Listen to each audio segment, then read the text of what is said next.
ஒரு குழந்தைய ஒருத்தன் கடத்திட்டு போயிட்டான். கடத்திட்டு போய் 13 நாள் வச்சிருக்கிறான் அந்த குழந்தைய. 13 நாள் வச்சதுக்கு அப்புறமா அப்படி இப்படி தேடி கீடி அந்த குழந்தைய கண்டுபிடிச்சிட்டாங்க. கண்டுபிடிச்சதுக்கு அப்புறம் அவங்க அம்மா எல்லாருமா வந்து இந்த குழந்தைய கேட்குறாங்க. குழந்தை இவனை விட்டு வரமாட்டேன்னுடுச்சு.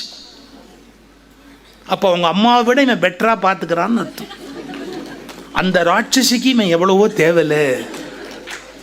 நான் பெண்களை குறை சொல்றேன்னு அர்த்தம் இல்லை. ஏதோ ஒரு சூழ்நிலை, அது அப்பான்னு வச்சுங்க, யாரை வேணா நீங்க வச்சுக்கோங்க, அதை பத்தி தப்பு இல்லை.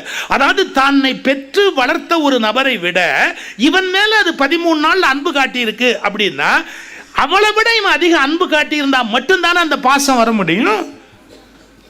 அப்ப நம்ம யோசிச்சு பார்க்கணும். யார் அங்க கடத்திட்டு போனான்? பணத்துக்காக தான் கடத்தினான். கடத்திட்டு போய் உங்க அப்பா அம்மாவுக்கு ஃபோன் பண்ணி இவ்வளவு பணம் கொடு எல்லாம் கேட்டான்.